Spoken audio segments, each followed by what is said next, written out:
Welcome back mga kaaldab. Ito na naman po ang inyong lingkod, si Mr. Destiny. At magbibigay po tayo ng pinakamainit na update po ngayon sa social media. Ito yung pinagpepiestahan, pinag-uusapan, ang tatlong Paris nga po.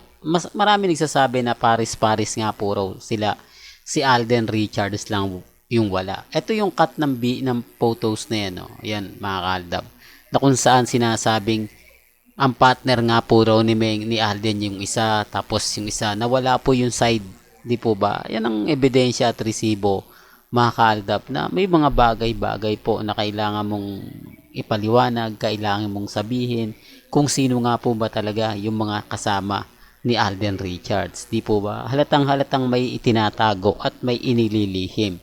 Yan po yung iniimbestigahan at syempre kuha na po natin, di po ba, kung sino nga po ba talaga yung pinoprotektahan ni Alden Richards, at hindi nga po siya nasa gitna, sa side lang po siya, at sino nga po ba yung nawawalang katabi ni Richard Polkerson, di po ba? Sabi ko nga po sa inyo, may mga bagay-bagay po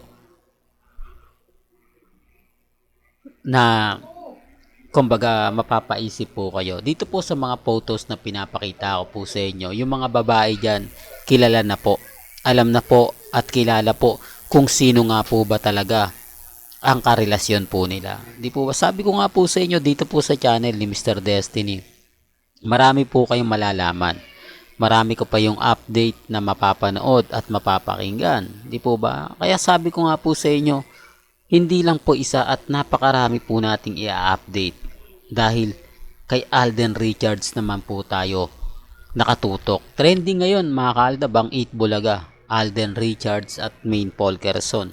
Ebidensya at resibo na nga po ito mga kaaldab, na maging kampante lang po kayo, maging matatag, di po ba? Sabi ko nga po sa inyo, may mga bagay-bagay po na mapapaisip po talaga kayo kung sino nga po ba talaga yung nagsasabi ng totoo at yung nagsasabi po ng fake news.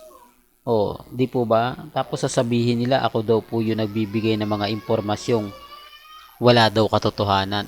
Eto nga po update ko. Di po ba? Meron nga po ba sila niyan? May mga update nga po ba sila na mapapaisip naman sila kung sino-sino nga po ba talaga yung totoong kasama ni Richard Polkerson? Di po ba? Sinasabi ko lang po ito para klaro. Sinasabi ko lang po ito para lang po sa mga taong dumadaan at bumibisita po sa channel ni Mr. Destiny. Gaya nga po ng mga pinapaliwanag ko at paulit-ulit kong sinasabi. Dito po mga kaaldab, marami po kayong matututunan, marami po kayong makikita, marami po kayong malalaman. Dahil simula since 2015, yung mga ina-update natin, yung mga pinapaliwanag ko, yung mga pinopost ko, talagang mapapaisip kayo. Di po ba? Kaya sabi ko sa inyo, kalmado lang po, kampante lang. Malay nyo, bukas sa makalawa, di po ba? Kaya dun sa mga nagsasabi na, ay nako, fake news ka Mr. Destiny, lahat ng sinasabi mo hindi totoo. Wala pong problema. Di po ba? Kasi darating naman po yung point, tayo naman po yung wagi. Darating naman yung point, tayo naman po yung panalo. Tapos sasabihin nila, hindi, ganito, hindi, ganon. Wala pong problema yon. Kung ano lang po yung pananaw ng iba, kung ano lang po yung latest, kung ano lang po yung trending, doon lang po tayo. Hindi po ba? Sa ngayon mga kaaldab, lagi kong sinasabi, lagi kong pinapaliwanag na maging kampante lang po kayo, maging matatag. Tapos sasabihin ng iba na, ayan, channel ni Mr. Destiny ang paasa. Hindi po tayo paasa. Ang ina-update ko lang po, eto, tignan nyo, yung mga kaganapan, kung sino-sino nga po ba talaga yung totoong kasama ni Richard Polkerson sa Stardust, at bakit hati nga po ang photos na talagang may itinatago. Di po ba? Dito pa lang may mali, dito pa lang talaga malalaman nyo na may pagbabago. Sinasabi ko lang po ito para lang po klaro, pinapaliwanag ko lang po ito kung sino nga po ba talaga ang totoong kasama ni Richard Polkerson, kung sino nga po ba talaga ang isa na hindi nga po pinapakita. Gaya po ng pinapaliwanag ko, may kanya-kanya tayong pananaw, may kanya-kanya tayong opinyon. Hindi po ako namimilit sa mga nagsasabi na, "De, fake news ka Mr. Destiny, walang katotohanan." Hindi po ako namimilit sa mga ayaw maniwala. Ang sa akin lang update. Alam naman po natin, di po ba? Main Polkerson yan simula't simula pa lang.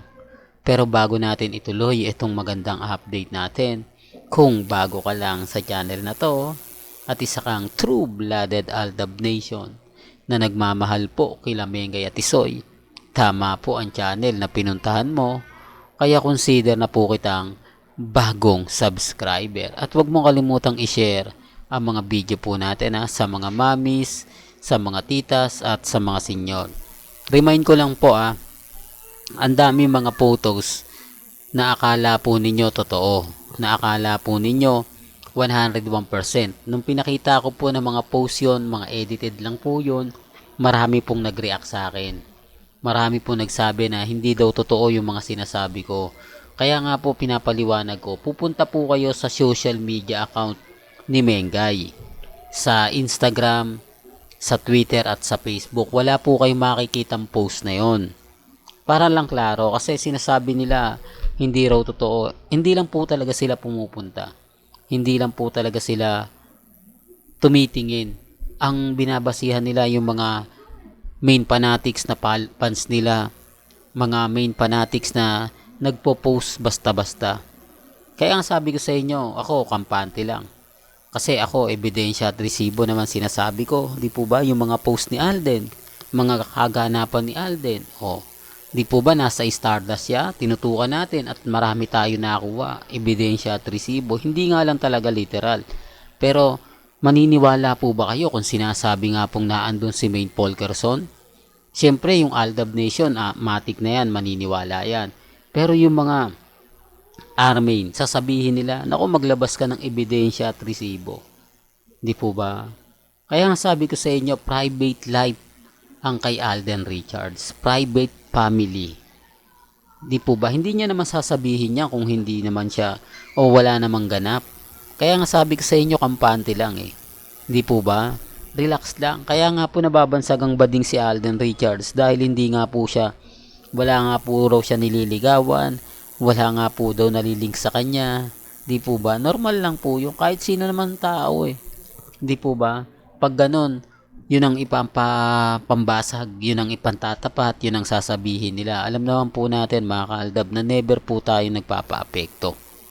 Never po tayong nagsasabi na hindi ganto ganyan Mr. Destiny. Hindi po. Lahat po ng mga ina-update natin, umaayon po tayo sa panahon. Umaayon po tayo sa mga nangyayari at nagaganap. Hindi tayo pinanganak kahapon para hindi po natin malaman na may mga bagay-bagay po na mapapaisip po kayo.